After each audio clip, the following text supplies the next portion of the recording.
भगवान विष्णु कहते हैं, जो स्त्री इस दिन बाल धोती है उसके पति हो जाते हैं। करोड़पति हिंदू धर्म शास्त्रों में केवल पूजा पाठ ही नहीं बल्कि लगभग सभी कार्यों के लिए जरूरी नियम और दिन बताए गए हैं। इन नियमों का पालन करने से ही घर पर सुख समृद्धि और खुशहाली बनी रहती है। हिंदू धर्म में घर की महिलाओं को घर की लक्ष्मी माना जाता है कि सुख समृद्धि घर की लक्ष्मी यानी महिला से ही जुड़ी होती है।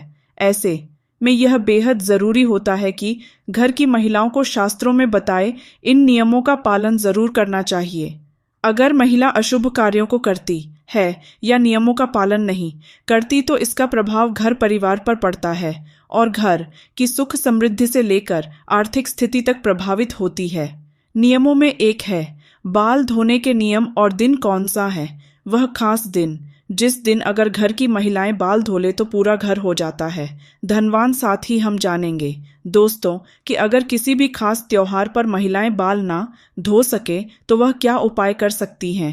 अगर कोई स्त्री इन नियमों का पालन ना करे तो हो सकता है उसका भुगतान उसके पति घर या संतान को भुगतना पड़े। इसी बात को ध्यान में रखते हुए आज हम सुहागन महिलाओं को कब बाल धोने चाहिए और कब नहीं इसके नियम बताने जा रहे हैं, जिससे सुहागन महिलाएं जान सकती हैं कि कौन सा बार और त्योहार बाल धोने के लिए उत्तम होता है और किस दिन बाल धोना अशुभ माना जाता है। लेकिन उससे पहले अगर आप भी चाहते हैं कि माता रानी का आशीर्वाद आप पर बना तो इस वीडियो को एक लाइक करें और चैनल को सब्सक्राइब कर लें और कमेंट बॉक्स में जय माता लक्ष्मी जरूर लिखें। नंबर 1, बुधवार के दिन उन कुम्हारी लड़कियों को बाल नहीं धोने चाहिए जिनके छोटे भाई होते हैं। मान्यता है कि अगर कुम्हारी लड़कियां बुधवार के दिन बाल धोती है तो उनके भाई को परेशानियों का सामना करना पड़ सकता है, इसलिए बुधवार के दिन अपने बाल न धोए। हालांकि इस दिन वह कुम्हारी लड़कियां बाल धो सकती हैं जिनका कोई भाई नहीं है या फिर कोई बड़ा भाई है, इससे तो उन्हें और ही उनके भाई को खतरा होगा। नंबर 2, आमतौर पर किसी विशेष त्योहार शुभ मुहूर्त आदि पर महिलाएं बाल धोती हैं, लेकिन शास्त्रों के अनुसार शुभ दिन या मुहूर्त में कभी भी महिला को बाल नहीं धोना चाहिए। अगर आपको बाल धोना है तो शुभ तिथियों से एक दिन पूर्व बाल धो ले। शास्त्रों के अनुसार सुहागिन महिलाओं को एकादशी, अमावस्या और पूर्णिमा के दिन अपने बाल नहीं धाने चाहिए। वही किसी भी त्योहार पर बाल नहीं धोने चाहिए, इसलिए महिलाओं को एक दिन पहले अपने बाल धोने चाहिए। वही अगर महिला एक एकादशी, अमावस्या और पूर्णिमा के दिन बाल धोती हैं तो उनके जीवन में दरिद्री छा सकती है, साथ ही मां लक्ष्मी रुष्ट हो सकती हैं। साथ ही घर परिवार में अशांति उत्पन्न हो सकती है, क्योंकि अमावस्या और पूर्णिमा के दिन चंद्रमा उच्च या नीच अवस्था में होते हैं। नंबर 3, यदि आप किसी भी दिन व्रत रखते हैं तो उस दिन भूलकर भी बाल नहीं धोना चाहिए। जैसे सोमवार का व्रत करना है, उससे एक दिन पहले केश धोकर पवित्र कर लेना चाहिए। मान्यता के मुताबिक सोमवार के दिन शादीशुदा महिलाओं के बाल धोने से परिवार पर कर्ज बढ़ता है और उन्हें आर्थिक तंगी का सामना करना पड़ता है। अगर आप शादी के बाद सोमवार के दिन बाल धोती है तो इससे आपके वैवाहिक जीवन में हलचल पैदा हो सकती है। पत्नी पत्नी के बीच अनबन या मनमुटाव भी हो सकता है। वही अगर कोई सुहागिन महिला सोमवार दिन बाल धोती है तो माता लक्ष्मी उससे नाराज हो सकती है। इससे घर परिवार में भी अशांति आती है। अगर किसी कारणवश व्रत के दिन बाल धोने पड़े तो आप बालों में कच्चा दूध लगाकर बालों को धो सकते हैं। नंबर 4, गुरुवार को भी व सुहागिन महिलाओं को बाल धोने से मना किया जाता है।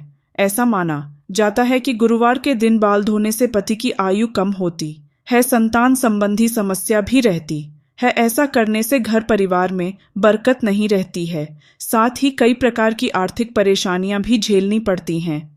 ज्योतिष के अनुसार मला की कुंडली में बृहस्पति पति का कारक होता है, संतान का कारक होता है। इसलिए यदि ऐसे में सुहागिन महिलाएं बाल धोती हैं तो इसका असर उनके पति एवं संतान पर पड़ता है। इसके अलावा गुरुवार के दिन बाल काटने की भी मनाही होती है, क्योंकि इसके असर से बृहस्पति ग्रह कमजोर होता है। वहीं ज्योतिष शास्त्र के अनुसार बृहस्पतिवार के दिन घर में नहीं लगाना चाहिए, क्योंकि इससे उस घर में रहने वाले लोगों की कुंडली में बृहस्पति ग्रह कमजोर हो जाता है। इसके अलावा घर के ईशान कोण का स्वामी बृहस्पति ही है। ऐसे में यह कोण भी काफी कमजोर हो जाता है, जो देवी देवताओं से भी संबंधित है। इससे घर के बच्चों पति के साथ साथ आर्थिक स्थिति पर भी बुरा असर पड़ता है। इनकी उम्र क्षीण होती है, उन्हें आर्थिक संकट का सामना करना पड़ सकता है। उपाय: इस दिन महिलाओं को वर्जित कामों को करने से बचना चाहिए। बृहस्पति को खुश करने के लिए पीले कपड़े पहनकर भगवान विष्णु की पूजा करना चाहिए। पीले रंग का भोग भगवान को अर्पण करना चाहिए। नंबर 5, अगर आप एक पुत्र की मां हैं या आपकी पुत्र प्राप्ति की कामना है तो सुहागिन महिलाओं को बाल धोने के लिए सबसे शुभ दिन शुक्रवार का माना गया है।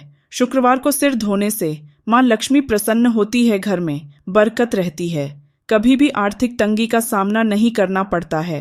नंबर 6, आपको बता दें कि शनिवार का दिन शनिदेव को समर्पित है, तो ऐसे में इस दिन नहीं बालों में तेल लगाएं और ही अपने बालों को स्वच्छ करें। ऐसा करने से शनि की कुदृष्टि हमेशा आप पर बनी रहती है। शनिवार को बाल धोने से घर में पैसों की दिक्कत होती है और आयु भी कम होती है। और अगर आपको किसी कारणवश शनिवार के दिन बाल धोने पड़ जाएं, तो आप थोड़ी सी हल्दी और बेसन को मिलकर पहले बालों पर लगा लें, उसके बाद आप बाल धो सकती हैं।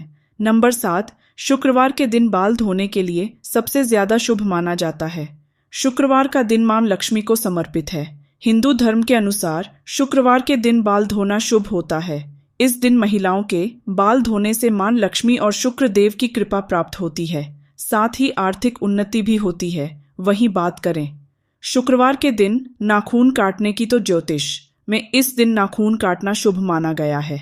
इसका कारण यह है कि शुक्रवार के दिन पर शुक्र ग्रह का प्रभाव होता है, जिन्हें सौंदर्य का प्रतीक माना गया है। इसीलिए शुक्रवार के दिन बाल धोने और नाखून काटने से मां लक्ष्मी प्रसन्न होती है। सिंदूर लगाते समय भूलकर भी ना करें यह गलतियां। हिंदू धर्म में सिंदूर लगाने की परंपरा को महिलाएं लंबे समय से निभाती आ रही हैं, पर आज के समय में सिंदूर लगाने के तरीके बदल गए हैं। कई महिलाएं तो मांग में सिर्फ बारीक सी लकीर खींचकर सिंदूर लगा लेती हैं, तो कई महिलाएं मांग में लगाने के बजाय माथे पर हल्का सा लगाती हैं। उनको इस बात का अंदाजा नहीं होता कि ऐसा करना कितना नुकसानदायक हो सकता है। दरअसल महिलाओं के सिंदूर लगाने का तरीका सीधे तौर पर उनके पति के जीवन पर प्रभाव डालता है। इसीलिए जरूरी है कि सिंदूर लगाते समय कुछ बातों का ध्यान जरूर रखें। नंबर 1, अगर आप बीच मांग में सिंदूर न लगाकर किनारे लगाती हैं, ऐसी स्थिति में आपके पति भी आपसे किनारा कर लगेंगे। नंबर 2, अक्सर देखा जाता है कि आजकल महिलाएं नहाने एवं बाल धोने के तुरंत बाद अपने बालों में सिंदूर भर लेती हैं। ज्योतिष शास्त्र की दृष्टि से यह बिल्कुल भी सही नहीं है। ऐसा करने से आपके दाम्पत्य जीवन की सुख शांति पर बहुत गलत असर पड़ सकता है। नंबर 3, शास्त्रों के अनुसार जो महिलाएं मांग में लंबा सिंदूर लगाती हैं, उन्हें हमेशा अपने पति से मान सम्मान और प्रेम मिलता है। नंबर 4, कई महिलाएं मांग में सिंदूर लगाने के बाद उसे छिपाने की कोशिश करती हैं। हिंदू धर्म ग्रंथों के मुताबिक मांग में सिंदूर भरना पति पत्नी के प्यार का प्रतीक होता है, लिहाजा मांग भरने के बाद उसे कभी भी छिपाना नहीं। से आपसी रिश्तों में खटास पैदा हो सकती है और बना बनाया परिवार बिगड़ सकता है, लिहाजा ऐसा करने से हमेशा बचने की कोशिश करें। नंबर 5, माथे पर सिंदूर लगाते वक्त महिलाओं को काफ़ी सावधानी बरतनी चाहिए। यह तय करना चाहिए कि सिंदूर माथे के बीचों बीच ही लगाया जाए। यदि किनारे पर कोई महिला सिंदूर लगाती है तो माना गया है कि पति से लड़ाई होने लगती है और पति से रिश्ते में हमेशा तनाव रहता है। मान्यताओं के मुताबिक सिंदूर को डोट हमेशा माथे पर लंबा लगाना चाहिए। यह तमाम जानकारी जन रुचि को ध्यान में रखकर दी जा रही है। ज्योतिष और धर्म के उपाय और सहों को अपनी आस्था और विश्वास पर आजमाएं। वीडियो का उद्देश्य मात्र आपको बेहतर सलाह देना है। इस संदर्भ में हम किसी प्रकार का कोई दावा नहीं करते हैं। दोस्तों, आज की हमारी वीडियो आपको कैसी लगी हमें कमेंट करके बताएं। अगर आपको हमारी वीडियो अच्छी लगी तो कमेंट बॉक्स में जय मां लक्ष्मी जरूर लिखें। माता लक्ष्मी आप पर सदैव अपनी कृपा बनाए रखे। वीडियो के अंत तक बने रहने के लिए धन्यवाद।